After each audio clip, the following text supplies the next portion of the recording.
نبی صلی اللہ علیہ وسلم کے حوالے سے کچھ پیروی کے حوالے سے بات کروں گا، جو قرآن جس طرح کے اشارے دیتا ہے اور اللہ نے قرآن میں اپنی محبت کے ساتھ رسول کی محبت کس طرح سے جوڑی اور ہمیں پیروی میں کیا کیا چیزیں لینی چاہیے۔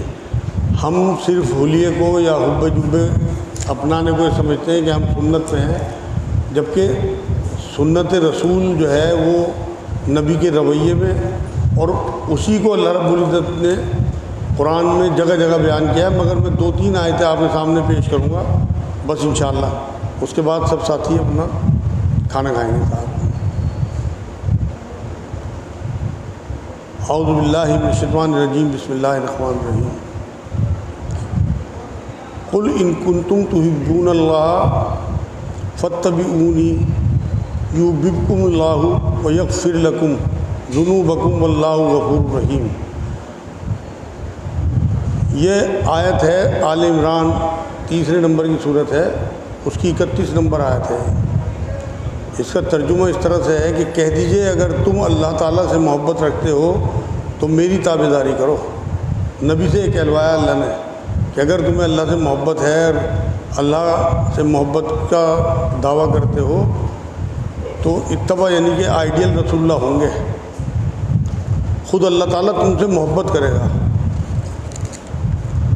اور تمہارے گناہ معاف فرما دے گا، اور اللہ تعالیٰ بڑا بخشنے والا مہربان ہے۔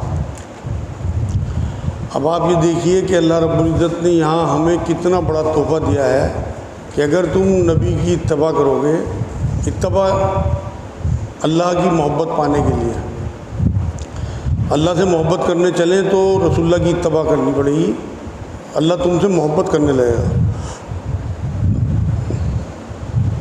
ہم اللہ سے محبت کریں یہ ہمارا حق ہے کہ وہ ہمارا کریٹر ہے، لیکن کتنی بڑی بات ہے کہ اللہ ہم سے محبت کرے، مطلب ہمیں ہی محبوب بنا لے۔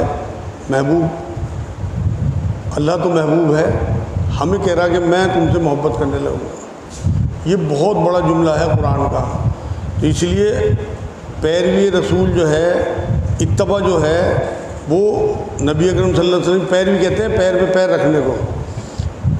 تو جب اللہ ہم سے محبت کا دعویٰ کر رہا ہے اس آیت میں تو رسول کی محبت کے ساتھ ہی وہ پورا ہوگا۔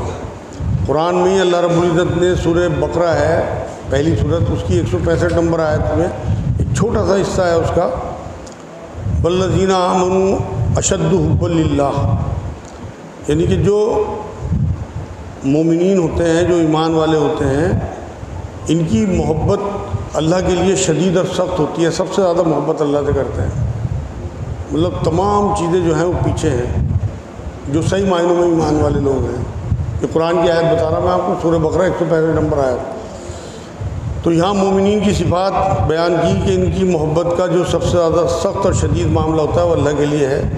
اطاعت جو ہے وہ تو چند کاموں میں ہوتی ہے، لیکن اتباع جو ہے وہ پوری زندگی کی ہوتی ہے، اس لیے اتباع اور اطاعت دونوں ضروری ہیں، عبادت اللہ کی اور طریقہ جو ہے وہ رسول اللہ کا۔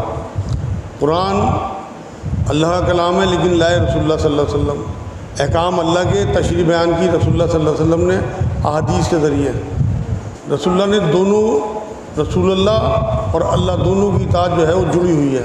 قرآن میں جگہ جگہ اللہ نے اس بات کا ذکر کیا ہے کہ اللہ کی اطاعت کرو اور رسول اللہ کی اطاعت کرو، الگ نہیں کیا۔ تو رسول اللہ صلی اللہ علیہ وسلم کے بارے میں قرآن یہ کہتا ہے کہ اپنی طرف سے کچھ نہیں کہتے، بلکہ جو اللہ ان سے کہلواتا ہے وہ کہتے ہیں۔ عبادت ہو، معاملات ہو، لباس ہو، حلیہ ہو، عادتیں ہوں، حرکتیں ہوں، رویہ ہو، مشن ہو، سب لینا ہے۔ قرآن میں سورہ حشر ہے 28 پارے کے شروع میں، اس کی 7 نمبر آیت میں اللہ نے کہا کہ نبی جو تمہیں دیں وہ لے لو، جس سے روکے اس سے رک جاؤ۔ تو صرف حلیہ ہی نہیں لینا بلکہ ان کا مشن، ان کا رویہ، اپنے ساتھیوں کے ساتھ رویہ، اپنی بیویوں کے ساتھ رویہ، یہ سب ہمیں ان سے لینا ہے۔ آپ یقین کریں حلیہ ابو جہل کا بھی یہی تھا، لیکن فرق دونوں میں رویے کا تھا، نبی اکرم صلی اللہ علیہ وسلم میں ابو جہل۔ تو اس لیے حلیہ بھی آپ کا کام آئے گا لیکن پہلے رویہ کام آئے گا۔ اگر رویہ نبی والا نہیں ہے، رویہ ابو جہل یا فرعون والا ہے، تو آپ کا حلیہ آپ کو بچا نہیں سکتا کسی بھی قیمت پہ۔ تو یہاں اللہ رب العزت نے جو اتباع کی بات کی ہے، اس سے اگلی آیت بھی لے لیں، اس میں وہ بھی بڑی اہم آیت ہے کہ اس میں اللہ رب العزت نے یہ بات کہی ہے، بسم اللہ الرحمن الرحیم، قل اطیعوا اللہ والرسول فإن تولوا فإن اللہ لا يحب الکافرین۔ کہہ دیجئے کہ اللہ تعالیٰ رسول کی اطاعت کرو۔ اطاعت وہ ہے جو بھی حکم ملے اسے کرنا، یعنی کہ اتباع وہ ہے کہ جو ہم حضور صلی اللہ علیہ وسلم کیا کرتے تھے، حکم نہ ہو پھر بھی اسے ڈھونڈ ڈھونڈ کے کرنا، یہ ہے اصل جو صحابہ کرام کا طریقہ تھا کہ اگر کسی چیز کا حکم نہیں بھی ہے تو صحابہ نبی اکرم صلی اللہ علیہ وسلم کی چھوٹی چھوٹی سنتوں کو ڈھونڈ ڈھونڈ کے ان کی پیروی کیا کرتے تھے، ان پہ چلنے کی کوشش کرتے تھے۔ تو حضور نے کبھی اپنا مکان نہیں بنایا، حضور نے وحی آنے کے بعد کبھی معاش کے لیے ایک منٹ خرچ نہیں کیا، نبی اکرم صلی اللہ علیہ وسلم نے اتنا مال نہیں ہونے دیا کہ زکوٰۃ واجب ہو۔ یہ وہ ساری سنتیں ہیں جو بے اختیاری سنتیں ہیں، اور آپ اختیار کر سکتے ہو اگر چاہو تو، لیکن یہ حکم نہیں ہے آپ کے لیے۔ یہ وہ سنتیں میں یاد دلا رہا ہوں جن کا ذکر بھی نہیں ہوتا ہمارے ہاں۔ جو ظاہری سنتیں ہیں ان کا ذکر آتا ہے بار بار، داڑھی ہے، ٹخنے ہیں، حلیہ ہے، لیکن نمازیں ہیں، روزے ہیں، یہ سب نظر آتی ہیں معاشرے میں، لیکن جو اصل سنتیں نبی اکرم صلی اللہ علیہ وسلم کی ان کا ذکر بھی نہیں آتا۔ تو اس لیے محبت اگر نبی اکرم صلی اللہ علیہ وسلم سے ہمیں صحیح معنوں میں، سچے معنوں میں ہوگی تبھی ہم اللہ تک پہنچ سکتے ہیں۔ اللہ نے اپنی محبت کے لیے نبی کی اتباع جوڑ دی۔ نبی اکرم صلی اللہ علیہ وسلم کا سلسلہ یہ تھا کہ جب بھی سفر میں جاتے تھے اپنی بیوی میں سے کسی نہ کسی کو ساتھ لے کے جاتے تھے۔ اگر زیادہ بیوی جانے کی ضد کریں تو قرہ اندازی کرتے تھے، جس کا قرہ آ جائے اسے ساتھ لے کے جاتے تھے۔ نبی کہیں ڈنر پہ جاتے تھے، کہیں دعوت میں، تو کوئی نہ کوئی بیوی ساتھ ہوتی تھی۔ ہمیں تو شرم آتی ہے ڈنر پہ لے جاتے ہوئے اپنی بیویوں کو۔ نبی دوڑ لگاتے تھے اپنی بیویوں کے ساتھ۔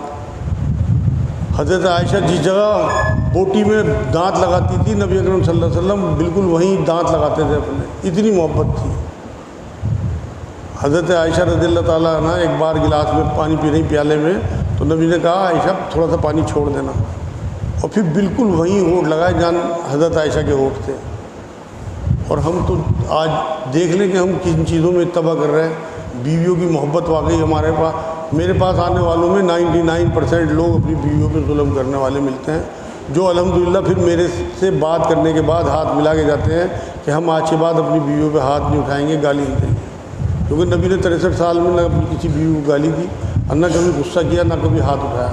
11 بیوی رکھی، بلکہ برداشت کرتے تھے اپنی بیویوں کی باتوں کو، ان کے جھگڑوں کو، ان کی آپس کی نوک جھوک کو۔ یہ بالکل نئی بات ہوگی آپ کے لیے کہ نبی کی بیوییں نبی کے سامنے ایسی ایسی باتیں کر جاتی تھی کہ ایک بار تو حضرت ابوبکر صدیق نے جب عائشہ کا جملہ سنا تو وہ مارنے دوڑے عائشہ کو، کیونکہ ان کی بیٹی تھی وہ۔ حضور نے روک دیا کہ ابوبکر تو ہمارے گھر کے معاملے میں نہ بول۔ تو کیسی بات ہوگی وہ کہ باپ مارنے دوڑا کہ نبی کو ایسی بات کہہ رہی۔ تو اس لیے اپنی بیویوں کی محبت، اپنی عورتیں، اس میں بیٹیاں ہوں، بہنیں ہوں، ان کی، کیونکہ نبی اکرم صلی اللہ علیہ وسلم سب سے آخری وقت میں بھی یہ کہہ کے گئے ہیں کہ ان عورتوں کا خیال رکھنا، کمزور ہیں، اپنے لیے کچھ نہیں کر سکتی۔ اب آپ دیکھیے جو آپ کی بیوی ہیں جو 4-6 سال یا 30 یا 40 سال آپ کے ساتھ رہتے ہوئے ہو گئے، وہ واپس تو جا نہیں سکتی، مظلوم ہے، مگر آپ کے ظلم سہتی رہے گی آپ کے ساتھ، مگر اس کی آہیں اللہ تک پہنچ رہی۔ قرآن میں اللہ نے کہا کہ تم عمل کر کے بھول جاتے ہو، میں لکھ لیتا ہوں۔ اگر اس نے معاف بھی کر دیا تو اللہ نے لکھ رکھا، جب تک آپ توبہ نہیں کریں گے اس کی معافی بھی آپ کے کام نہیں آئے گی۔ تو اس لیے ان معاملوں میں بہت احتیاط کریں۔ ایک آیت میں آپ کے سامنے اور پیش کرتا ہوں، آل عمران ہی کی آیت ہے، آیت نمبر 159۔ یہ ہمارے رویوں سے متعلق ہے۔ بسم اللہ الرحمن الرحیم۔ فَبِمَا رَحْمَةٍ مِّنَ اللَّهِ لِنتَ لَهُمْ وَلَوْ كُنتَ فَظًّا غَلِيظَ الْقَلْبِ لَا تَفَضُّ مِنْ حَوْلِكَ فَاعْفُ عَنْهُمْ وَاسْتَغْفِرْ لَهُمْ وَشَاوِرْهُمْ فِي الْأَمْرِ فَإِذَا عَزَمْتَ فَتَوَكَّلْ عَلَى اللَّهِ إِنَّ اللَّهَ يُحِبُّ الْمُتَوَكِّلِينَ۔ ترجمہ اس کا اس طرح سے ہے کہ اللہ تعالیٰ کی رحمت کے باعث آپ ان میں نرم دل ہیں۔ نبی اکرم صلی اللہ علیہ وسلم کو کہا اللہ نے کہ آپ اپنے ساتھیوں کے بیچ میں نرم دل ہیں، اور اگر آپ بد زبان اور سخت دل ہوتے تو یہ سب آپ کے پاس سے چھٹ جاتے۔ سو آپ ان سے درگزر کریں اور ان کے لیے استغفار کریں اور کام کا مشورہ ان سے کیا کریں۔ پھر جب آپ کا پختہ ارادہ ہو جائے تو اللہ تعالیٰ پر بھروسہ کریں، بے شک اللہ تعالیٰ توکل کرنے والے سے محبت کرتا ہے۔ یہ بڑی اہم آیت ہے قرآن کی، جو نبی اکرم صلی اللہ علیہ وسلم کے ذریعے ہمیں ایک تحفہ دیا گیا۔ یہ بتایا گیا کہ اپنے جو ساتھی ہوں، اپنے جو رشتہ دار ہوں، اپنے جو گھر والے ہوں، ان کے ساتھ آپ کو کیسا رویہ رکھنا، ان سے غلطی بھی ہوں گی۔ یہ آیت جو آئی تھی اس کا پس منظر جنگ احد، اس میں 70 صحابہ شہید ہو گئے تھے، دندان مبارک شہید ہوئے تھے، مسلمانوں کا بہت نقصان ہوا تھا۔ تو وہاں اللہ نے اپنے نبی کی یہ صفت بیان کی کہ آپ نرم دل ہیں اور انہیں معاف کریں اپنے ساتھیوں کو جن سے غلطی ہوئی، اور اس کے بعد 4 باتیں کہیں۔ تو آپ ان سے درگزر کریں، 1 نمبر۔ دوسرے، ان کے لیے استغفار کریں اللہ سے۔ جو بات اللہ کے رسول صلی اللہ علیہ وسلم کے استغفار کی ہوگی وہ ہمارے استغفار کی نہیں ہو سکتی۔ تیسرے یہ کہا کہ کام میں ان سے مشورہ کیا کریں، اور چوتھے یہ کہا کہ جب آپ ارادہ پختہ کر لیں تو اللہ پہ بھروسہ کریں۔ یہ 4 چیزیں سکھائیں ہمیں، اور حدیث میں استخارے کے بارے میں، مشورے کے بارے میں آتا ہے جن نے استخارہ کیا وہ نامراد نہیں رہتا کبھی بھی۔ حضور صلی اللہ علیہ وسلم کو مشورے کی ضرورت نہیں تھی، لیکن یہ ہمارے لیے بھیجی آیت اللہ نے کہ ہم اپنے ساتھیوں سے، اپنے رشتہ داروں سے مشورے کریں۔ مشورے میں تو سامنے والا جو ہے یہ سمجھتا ہے کہ میری بھی کوئی ویلیو انہوں نے سمجھی۔ آپ کی اگر کسی سے قدورت ہے، دل میں برائی ہے، وہ آپ سے حسد جلن رکھتا ہے، آپ اسے مشورے کے لیے 2-4 بلا لو، 2-4 بار، انشاءاللہ اس کی قدورت دور ہو جائے گی، اسے لگنے لگے گا کہ واقعی میری ویلیو سمجھ رہا۔ تو اس لیے نبی اکرم صلی اللہ علیہ وسلم کے بارے میں جو 4 چیزیں یہاں پہ کہی ہیں کہ درگزر، اگر آپ کے رشتہ داروں سے کوئی کوتاہی آپ کے حق میں ہو جائے، آپ کی شان میں کوئی گستاخی کر دیں، آپ کے رتبے میں کہیں کوئی خلل پڑنے لگے، تو نبی نے فرمایا ہے کہ جسے اپنے رشتے بحال رکھنے کے لیے بے عزتی محسوس ہو تو وہ اپنی عزت آخرت میں میرے سے لے لینا۔ تو اپنے رشتہ دار ہوں، اپنے ساتھی ہوں، اپنے کلیگ ہوں، اپنے آفس کے لوگ ہوں، اپنے ماتحت ہوں، ان کی غلطیوں پہ درگزر کرنا یہ حکم ہے اللہ کا، اور نبی کی صفت بیان کی قرآن میں باقاعدہ۔ دوسری صفت، استغفار کریں ان کے لیے۔ نبی اکرم صلی اللہ علیہ وسلم کے بارے میں آتا ہے کہ راتوں اپنی امت کے لیے دعائیں کرتے تھے، اللہ سے معافی مانگتے تھے۔ خود نبی نے کہا کہ میں 70 بار ایک دن میں استغفار کرتا ہوں۔ تو آپ اپنی دعاؤں میں اور اپنے استغفار میں اپنے رشتہ داروں کو، اپنے ساتھیوں کو، بلکہ تمام امت، رسول اللہ صلی اللہ علیہ وسلم کی امت ہے، حضور کے بارے میں آتا ہے کہ ایسی رات کو آواز آتی تھی رونے کی جیسے ہانڈی پک رہی ہو چولہے پہ، اس طرح سے تڑپتے تھے اپنی امت کے لیے۔ تو ہمیں جس کو مہلت ملی ہے، ہمیں چانس ہے کہ ہم رسول اللہ کی اس سنت پہ عمل کریں، اور حضور اکرم صلی اللہ علیہ وسلم جس طرح سے اپنی امت کے لیے تڑپتے تھے آپ اپنے اندر تڑپ لے آؤ۔ بہت آسان ہے الحمدللہ، جب آپ یاد کریں گے اپنے جو بھی مسلمان جہاں جہاں پریشان ہیں، نام لے لے کے، آپ چاہے فلسطین کے ہوں، کشمیر کے ہوں، دنیا کے کسی تختے کے مسلمان ہوں، آپ ان کے لیے کچھ نہیں کر سکتے، آپ مجبور ہیں، کمزور ہیں بالکل، لیکن آپ ان کے لیے دعا کر سکتے ہو۔ آپ کا انشاءاللہ تعالیٰ کنٹریبیوشن اس میں ہو گیا، آپ کا حصہ ڈل گیا، اگر آپ نے واقعی دل کی گہرائیوں سے ان کی فلاح بہبود کے لیے دعا کر دی اللہ سے، تو یہ نبی کی سنت بھی ادا ہوگی۔ تیسرے، مشورہ، جو میں آپ کو بتا رہا ہوں، چھوٹا سا بھی فنکشن گھر میں ہو، چھوٹی سی بھی کوئی رشتہ کہیں کرنا ہو، چھوٹا سا بھی کوئی کاروبار کرنا ہو، تو جو اپنے قریبی لوگ ہیں، 5-4 لوگوں کی میٹنگ بلائی، اپنے بھائیوں کی، اپنے کزنس کی، اور مشورہ، اس سے ان کا دل بڑا ہوگا۔ حالانکہ نبی کو مشورے کی ضرورت نہیں تھی، میں بتا رہا، نبی پہ تو اللہ کی تعلیمات آتی تھی، قرآن یہ خود کہتا ہے کہ اپنی طرف سے کچھ نہیں کہتے، جو کچھ اللہ انہیں حکم دیتا ہے وہ کہتے ہیں، تو مگر پھر بھی وہ مشورہ کرتے تھے۔ تو یہ مشورہ کرنا، اور پھر جب پختہ ارادہ ہو جائے تو اس پہ پھر آپ نے پکے رہنا ہے، پھر اس میں ہلنا نہیں ہے۔ تو یہ پھر اللہ پہ توکل، یہ بھی جو ہے توکل کرنا، بھروسہ کرنا کسی فیصلے پہ، مشورے چاہے 100 دفعہ کریں آپ، لیکن جب آپ کسی فیصلے پہ پہنچ جائیں پھر اللہ پہ توکل، پھر پچھتانا نہیں ہے۔ ہم میں زیادہ تر کا حال یہ ہوتا ہے، ہم ڈبل مائنڈیڈ ہوتے ہیں، فیصلہ کرنے کے بعد بھی پچھتاتے رہتے ہیں۔ جب آپ نے مشورہ کر لیا اور اللہ پہ بھروسہ کر لیا تو اب آپ نے پچھتانا نہیں ہے۔ مومن کبھی پچھتایا نہیں کرتا اپنے فیصلوں پہ، کیونکہ نبی کے بارے میں جو آپ کو بتا رہا ہوں وہ تو اپنی طرف سے کچھ کہتے نہیں۔ سورہ نجم کی آیت ہے 23 اور 3 نمبر آیت۔ ایک اور بات آپ کے لیے بہت ضروری ہے، آج جو ہمارے ہاں تفرقہ پھیل گیا، گروہ لوگ ہو گئے، الگ الگ لوگوں پہ کفر کے فتوے لگانے لگے، ان کے بارے میں بھی قرآن سورہ انعام 159 نمبر آیت میں کہتا ہے کہ اے نبی، جو لوگ گروہ ہو گئے، جنہوں نے اپنے دین کو ٹکڑے ٹکڑے کر لیا، تیرا ان سے کوئی واسطہ نہیں ہے. تو اس لیے کسی بھی گروہ میں بننے کی کوشش نہ کرنا. سب گروہ آپ کے ہیں. آپ کو تبلیغی جماعت والے بلائیں, آپ گشت کر لو ان کے ساتھ. آپ کو جماعت اسلامی والے بلائیں, ان کے کسی پروگرام میں شامل ہو جاؤ. فائنینشلی آپ کی پوزیشن اچھی ہو تو انہیں کنٹریبیوٹ کریں. آپ کو کوئی بھی جماعت والے آپ کو بلائیں تو بالکل آپ ان کے ساتھ چل دو. آپ اپنے آپ کو اسٹپنی بنا لو, مین پہیہ نہ بناؤ. جہاں جس کو ضرورت ہو اسٹپنی کی طرح وہاں لگا دو. تو اس سے آپ گروہ میں نہیں ہوں گے. پھر آپ سب گروہ میں ہوں گے اور کسی ایک گروہ میں آپ شامل نہیں ہوں گے, اور نبی اکرم صلی اللہ علیہ وسلم سے آپ کا تعلق رہے گا. دوسرے, یہ جو میلاد منایا جاتا ہے, میلاد مناؤ, یہ میں نے ایک جملہ کہیں پڑھا تھا, میلاد مناؤ لیکن میلاد والے آقا کو بھی تو مناؤ. سورہ فرقان آیت نمبر 30 میں قرآن میں اللہ نے بات کہی ہے کہ قیامت میں نبی اکرم صلی اللہ علیہ وسلم اپنی امت کی شکایت کریں گے اللہ سے کہ میری امت نے قرآن کو چھوڑے رکھا. میلاد منانے سے پہلے صاحب میلاد کو منا لو. اگر رسول اللہ ناراض ہے نا ہماری حرکتوں سے, تو آپ یقین کریں کتنی جلوس نکال لیں, کتنی محفلیں کر لیں, کتنی درود پڑھ لیں, اگر نبی کی اتباع میں نہیں ہے اور نبی ناراض ہیں تو آپ کے میلاد منانے بیکار ہیں بالکل. تو میلاد بھی مناؤ لیکن صاحب میلاد کو بھی مناؤ. ایسی حرکتیں, ایسی توبہ, ایسی مطلب اپنی آگے کے عمل توبہ کے بعد کرو کہ حضور صلی اللہ علیہ وسلم راضی ہو جائیں. جب قبر میں فرشتے آئیں تو وہ یہ نہ پوچھیں بلکہ نبی اکرم صلی اللہ علیہ وسلم خود کہہ دیں کہ اس سے کیا پوچھ رہے ہیں, میرے سے پوچھو, میرا امت ہی ہے. آج اپنے ہم غور کریں اپنی حرکتوں پہ, اپنی جیب پہ, اپنے دسترخوان پہ, کہ کیا ہم واقعی حضور کی اتباع میں ہیں.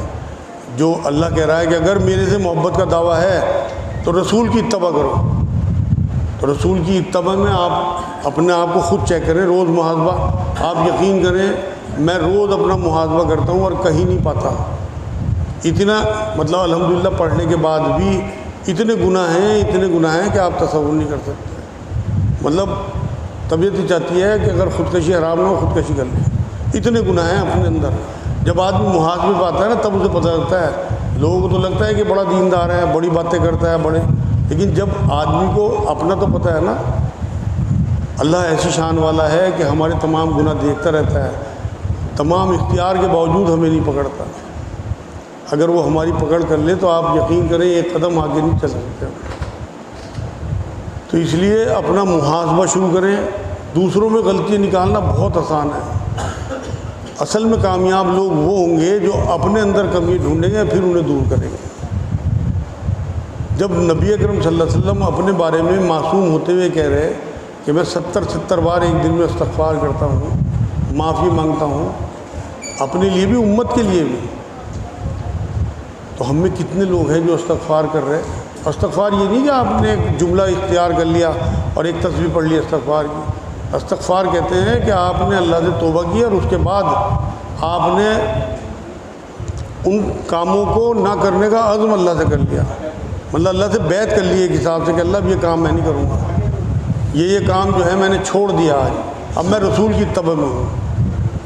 ابھی جو پروگرام ہوا تھا میسور پیلیس میں, اس میں آواز وغیرہ صحیح نہیں تھی. میں نے بعد میں طارق صاحب کی جو ویڈیو سنی ہے وہ مجھے اپنا یاد آ گیا کہ انہوں نے جو حوالہ دیا تھا جب مجھے انہوں نے اپنا شاگرد بنایا تھا تو انہوں نے مجھے یہی بات کہی تھی کہ کسی سے بیعت ہونے کی ضرورت نہیں ہے.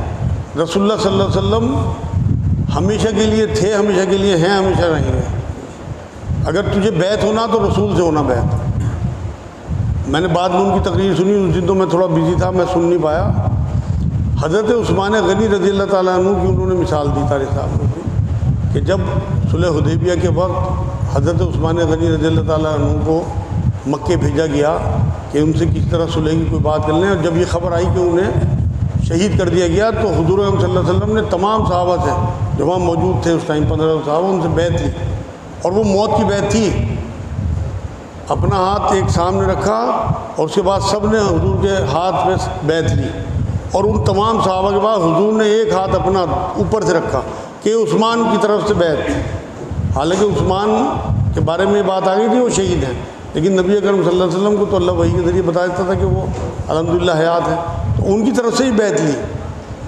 تو آپ بھی آج گھر جا کے تنہائی میں کوٹھے میں گھس جانا اور درود شریف پڑھ کے 2 نفل پڑھ کے اپنا ایک ہاتھ آگے کر کے دوسرا ہاتھ رسول اللہ کا کہ میں آج بیعت لیتا ہوں رسول سے، اور وہ کام نہیں کروں گا جو رسول منع کر کے گئے۔ جو منہ مبارک آپ کو یہاں زیارت ہو رہی، میں نے جب اپنے ایک ساتھی میرے دلی میں ہیں دوست، انہیں جب میں نے منہ مبارک کی زیارت کرائی تو وہ وہاں سے نکلنے کے بعد میرے گھر سے بیچ میں مسجد میں رک گئے اور 2 نفل پڑھ کے اللہ سے دعا کی کہ اللہ آج تو نے مجھے نبی کے پاک بال دکھا دیے، آگے میں کوئی حرام چیز نہ دیکھوں۔ ہماری تو دعا ذہن میں بھی نہیں آئی تھی، کیسے کیسے لوگ پڑھے، اور ان کا حلیہ دیکھو تو وہ بالکل عام سے انسان ہے، اور بات کتنی بڑی انہوں نے کری۔ ابھی میں نے ایک ویڈیو دیکھی تھی واٹس ایپ پہ، اس میں ایک نابینا بچے کا ایک انٹرویو لے رہا عرب کا کوئی آدمی، 11-12 سال کا بچہ۔ جب اس سے پوچھا کہ تیری آنکھیں چلی گئی ہیں، کسی حادثے میں اس کی آنکھیں چلی گئی، کیا تو اللہ سے آنکھ نہیں مانگتا؟ کہنے لگا میں نے آج تک نماز میں بھی اللہ سے آنکھ نہیں مانگی، چونکہ میں یہ چاہتا ہوں کہ اللہ میری ان آنکھوں کے بدلے تھوڑے سے گناہ میرے معاف کرو، سارے نہیں، تھوڑے سے گناہ۔ اور 12 سال کا بچہ، اسے ہدایت کس طرح سے ملی ہوگی، کیا اس کے الہام ہوا ہوگا، کیا اللہ نے ہم اپنا ایمان ٹٹولیں کہ ہم بڑے سے بڑے گناہ بھی کرتے رہتے ہیں تو سوچتے ہیں دیکھا جائے گا۔ تو اس لیے جو لوگ واقعی تقوی اختیار کرنا چاہتے ہیں، جو لوگ واقعی اللہ کے رسول صلی اللہ علیہ وسلم کی اتباع کرنا چاہتے ہیں، تو کوشش کریں کہ کسی بندے سے بیعت نہ کریں بلکہ رسول اللہ سے بیعت کریں، اور پھر اپنی زندگی میں تبدیلی دیکھیں انشاءاللہ۔ آج کی جو آخری آیت ہے میرے ذہن میں، وہ اور میں آپ کو سنا دوں، اس سے انشاءاللہ تعالیٰ آپ کی تھوڑی سی اور اللہ اور اس کے رسول سے محبت میں اضافہ ہوگا انشاءاللہ۔ یہ سورۃ توبہ کی آخری آیتوں میں ہے، بلکہ 128 نمبر آیت ہے۔ بسم اللہ الرحمن الرحیم۔ لقد جاءکم رسول من انفسکم عزیز علیہ ما عنتم حریص علیکم بالمؤمنین رؤوف الرحیم۔ یہ آیت 128 نمبر سورۃ توبہ۔ ترجمہ اس کا اس طرح سے ہے، تمہارے پاس ایک ایسا پیغمبر تشریف لائے، تمہارے پاس ایک ایسے پیغمبر تشریف لائے ہیں جو تمہاری جنس سے ہیں، مطلب بشر ہیں، فرشتے نہیں ہیں۔ یہ بھی ہمارے لیے ایک فخر کی بات ہے کہ وہ انسان تھے، نبی اکرم صلی اللہ علیہ وسلم، اللہ نے 63 سال کی زندگی ہمارے جیسی انہیں دی، جن کو تمہاری مصیبت کی بات نہایت گراں گزرتی ہے، مطلب تم پہ کوئی پریشانی آ جائے، کوئی دنیاوی مصیبت ہو یا اخروی تمہاری کوئی پریشانی انہیں نظر آتی ہو، تو یہ تکلیف تمہاری دیکھ کے انہیں صدمہ ہوتا ہے۔ یہ امت کے لیے ہے۔ یہاں اللہ نے رؤوف الرحیم کہا، جو اپنی صفت اللہ رب العزت کی ہے رؤوف الرحیم، وہ کہا کہ یہ تمہارے لیے رؤوف الرحیم ہے، جن کو تمہاری مصیبت یا پریشانی نہایت گراں گزرتی ہے، جو تمہاری منفعت کے بڑے خواہش مند رہتے ہیں، حریص رہتے ہیں، مطلب تمہاری جو ہے اچھائی تمہیں مل جائے اللہ کی طرف سے، اس کے حریص رہتے ہیں، خواہش مند رہتے ہیں۔ یہ صفت اپنے اندر اتارنی ہے ہمیں اللہ کے رسول صلی اللہ علیہ وسلم کی، کہ ہمیں اپنے رشتہ داروں کے لیے، اپنے ساتھیوں کے لیے، اپنے شہر والوں کے لیے، اپنی پوری امت کے لیے حریص ہونا ہے، رؤوف الرحیم ہونا ہے، ان کی بھلائی کا خواہش مند ہونا ہے۔ تب ہم رسول کی اتباع اور پیروی میں آئیں گے۔ خالی حلیوں سے کچھ نہیں ہونے والا، میں نے آپ کو شروع میں کہہ دیا، حلیہ بھی آپ کا کام آئے گا، مکھن کی طرح لگے گا انشاءاللہ، مگر پہلے اتباع، پہلے پیروی، پہلے نبی اکرم صلی اللہ علیہ وسلم کا رویہ اگر آپ کے اندر ہوا تو آپ یقین کریں آپ کے لیے بہت آسانی ہو جائے گی آخرت۔ لیکن اگر کوئی یہ دعویٰ کرے کہ مجھے سیدھا اللہ مل جائے گا، ممکن نہیں ہے۔ مجھے سیدھے رسول اللہ مل جائیں گے، ممکن نہیں ہے۔ رسول اللہ آپ کو ملیں گے امت کے ذریعے۔ رسول اللہ کو سب سے زیادہ کس کی محبت تھی؟ اپنی امت کی، تڑپتے تھے امت کے لیے۔ تو اگر آپ کو واقعی رسول اللہ کی محبت چاہیے تو آپ رسول اللہ کی امت سے محبت شروع کر دیں، آپ ان کی خدمت شروع کر دیں۔ نبی اکرم صلی اللہ علیہ وسلم نے ایک بار یہ بات فرمائی، ایک حدیث سنا دوں میں آپ کو۔ حضور نے یہ بات فرمائی کہ میں مسجد نبوی میں 1 مہینے کا اعتکاف کروں، مگر میں اس سے بہتر یہ بات سمجھتا ہوں کہ میں اپنے کسی حاجت مند بھائی کی حاجت پوری کروں۔ تو لوگوں کی محبت، ان کی خدمت، ان کے لیے آسانی پیدا کرنا، ان کی پریشانی دور کرنا، ان کے بوجھ اور توق اتار دینا، انہیں دلاسے دینا، انہیں خوشخبری سنانا، یہ ہے سنت رسول۔ کتنی بڑی عبادت ہے، ایک مہینے اگر آپ کو چانس مل جائے مسجد نبوی میں اعتکاف کرنے کا، کتنی بڑی آپ سعادت مندی سمجھیں گے اس بات کو۔ نبی کہہ رہے ہیں اس سے بہت بہتر ہے کہ میں کسی اپنے حاجت مند بھائی کی حاجت پوری کر دوں، اس کا دکھ دور کر دوں۔ تو اس لیے اپنی گرہ میں باندھ لیں کہ ہم نے دکھ دور کرنا۔ ہم دیکھو اللہ نے اپنا انٹروڈکشن رحمان الرحیم سے کرایا، رحمت اللہ کی صفت ہے، اسی لیے اپنے نبی کو اس نے رحمت للعالمین لقب دیا قرآن میں۔ تو اگر آپ رحمت للعالمین کی امت ہیں اور آپ لوگوں کے لیے رحمت نہیں ہے تو آپ یقین کریں آپ نام کی امت ہی ہیں۔ اگر آپ واقعی رحمت ہیں تو کل کو رسول اللہ صلی اللہ علیہ وسلم آپ کے اوپر فخر کریں گے۔ لیکن جو آج ہمارا حال ہے، جو میں دیکھ رہا ہوں معاشرے کو، میں تو روز فیس کرتا ہوں، اس لیے اصل میں میرے اندر جو درد ہے وہ اسی بات کا ہے کہ میں معاشرے کو پورے کو فیس کرتا ہوں۔ ہر کمیونٹی کا آدمی میرے پاس آتا ہے، غیر مسلم بھائی بھی آتے ہیں، ہندو مسلم بھائی بھی آتے ہیں، لیکن اتنا برا حال ہے ہماری اس امت کا کہ نالیوں میں کیڑے مکوڑوں سے بدتر زندگی جی رہے، اتنی کردار میں کمی ہے کہ آپ تصور نہیں کر سکتے۔ میں آپ کو قسم کھا کے کہہ رہا کہ کوئی دن ایسا نہیں ہوتا کہ میں اس امت کے لیے رو کے نہ جاتا ہوں یہاں سے ان کے ساتھ۔ ایسی ہماری بہنیں پریشان ہیں، ایسے ہمارے بھائی پریشان ہیں، اتنی زیادہ پریشانی میں، اور ہم اپنی مستیوں میں مست ہیں۔ تو اس لیے اپنے اندر درد پیدا کریں امت کا، تب آپ رسول کی تبع میں ہوں گے۔ اپنے اندر دیکھیں جو ہمارے گھر میں ہماری بہنیں ہیں، ہماری بیٹیاں ہیں، ہمارے ملازم ہیں، ہمارے ماتحت ہیں، ہمارے بچے ہیں، وہ سب بھی تو مسلمان ہیں۔ جب رسول اکرم صلی اللہ علیہ وسلم 6 حق بیان کر کے گئے، ایک مسلمان کا دوسرے مسلمان پہ، اس میں خیر خواہی چاہنا، اس میں ان کی محبت کرنا، یہ سب جو ہے ایک مومن کی شان ہے، دوسرے مومن کے لیے حق ہے۔ تو کیا ہماری بیوی کا یہ حق نہیں کہ وہ ہماری مومنہ بہن نہیں ہے؟ نکاح ہونے کے بعد وہ ہماری بیوی ہے، مگر امت کے حساب سے اسی امت کا تو حصہ ہے۔ ہماری جو ماں ہے جسے ہم پلٹ کے جواب دے رہے ہیں، یا ہماری جو چھوٹی بہن ہے جس کا ہم حق مار رہے ہیں، یا ہمارا جو پڑوسی ہے جس سے ہم جھگڑا کر رہے ہیں، اس کے پیسے مار لیے ہم نے، یا ہمارے بچے جنہیں ہم جو ہیں وہ مار پیٹ کر رہے ہیں، وہ سب یہ کیا حضور کی امت ہی نہیں ہے؟ آپ کلمے پڑھ رہے ہیں، تکبیر اللہ سے آپ کی نماز فوت نہیں ہو رہی، اور آپ گالی گلوچ کر رہے ہیں پڑوسیوں سے، آپ مسلمانوں کو گالیاں دے رہے ہیں۔ آپ کو کہیں کاغذ کا ٹکڑا مل جائے اللہ لکھا ہوا، اسے تو آپ چومتے ہو، اور پوری امت کے دل میں اللہ بسا ہوا ہے، سب کے دلوں میں کلمہ لکھا ہوا ہے، انہیں آپ گالیاں دے رہے ہیں، دھکے دے رہے ہیں، اور انہیں مرنے کو تیار ہیں، قتل و غارت بچا رکھی۔ یہ تو منافق لوگوں کا کام ہے کہ اندر کچھ اور باہر کچھ۔ بات تو آپ کی زندگی یہ ہونی چاہیے کہ آپ کا اندر باہر ایک سا ہونا چاہیے۔ تو آج انشاءاللہ اس محفل سے آپ یہ روحانی چیز لے کے جائیں کہ ہم انشاءاللہ تعالیٰ رسول اللہ صلی اللہ علیہ وسلم کی سچی اتباع کریں گے۔ میں دعا بھی یہی کرتا ہوں اللہ سے کہ جو بھی کوئی اس میں کوئی اللہ کرے کوئی شر کی بات ہو تو آپ لوگوں کے دلوں سے دور کر دے، اور جو کوئی خیر کا معاملہ ہو وہ آپ لوگوں تک اللہ پہنچا دے انشاءاللہ تعالیٰ۔